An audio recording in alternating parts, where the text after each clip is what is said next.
રાજ્યમાં આગામી ચોમાસાને લઈ ગુજરાત સરકાર હવે સંપૂર્ણ એક્શન મોડમાં આવી ગઈ છે.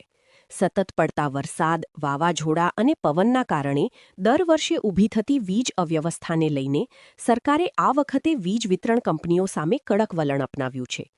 રાજ્યના ઊર્જા અને પેટ્રોકેમિકલ્સ મંત્રી ઋષિકેશ પટેલે તમામ ડિસ્કોમ્સને કડક શબ્દોમાં ચેતવણી આપતા સ્પષ્ટ કહી દીધું છે કે ચોમાસા દરમિયાન કોઈપણ પરિસ્થિતિમાં વીજ પુરવઠો ખોરવાય નહીં, તેની સંપૂર્ણ જવાબદારી સ્થાનિક અધિકારીઓની રહેશે.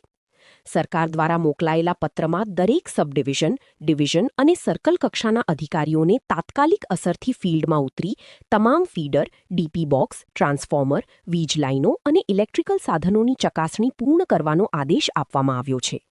ખાસ કરીને વરસાદી માહોલમાં વારંવાર સર્જાતા બ્લેકઆઉટ, લૂઝ કનેક્શન, વાયર તૂટવા અને ટ્રાન્સફોર્મર ફોલ્ટ જેવી ઘટનાઓને ગંભીર બેદરકારી માનવામાં આવશે તેવો સ્પષ્ટ સંદેશ પણ આપવામાં આવ્યો છે. સરકારે સ્પષ્ટ કર્યું છે કે માત્ર કાગળ પરની કામગીરી નહીં, પરંતુ ગ્રાઉન્ડ લેવલે વાસ્તવિક તૈયારી દેખાવા જોઈએ. જ્યાં ક્યાંય વીજ લાઇનો ઝૂકી રહી હોય, જોખમી થાંભલા હોય અથવા ખુલ્લા ડીપી બોક્સ હોય, ત્યાં તાત્કાલિક કામગીરી કરવાનો આદેશ આપવામાં આવ્યો છે.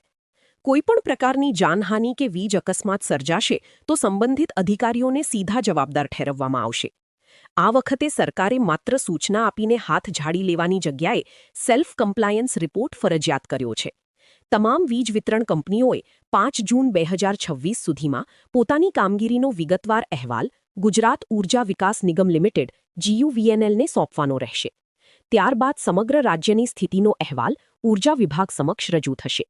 સૂત્રોના જણાવ્યા મુજબ છેલ્લા કેટલાક વર્ષોમાં ચોમાસા દરમિયાન કલાકો સુધી વીજ પુરવઠો ખોરવાઈ જવો, ગ્રામ્ય વિસ્તારોમાં સતત ફોલ્ટ અને ફરિયાદો છતાં અધિકારીઓનો ધીમો પ્રતિસાદ સરકાર સુધી પહોંચ્યો હતો. જેના કારણે આ વખતે સરકાર કોઈપણ પ્રકારની ઢીલાશ ચલાવવાના મૂડમાં નથી. જો ચોમાસા દરમિયાન બેદરકારી, સમયસર મરામત ન કરવી અથવા લોકોને લાંબા સમય સુધી અંધારામાં રાખવાના બનાવો સામે આવશે તો જવાબદાર અધિકારીઓ સામે વિભાગીય કાર્યવાહીથી લઈને સસ્પેન્શન સુધીના પગલાં લેવામાં આવી શકે છે.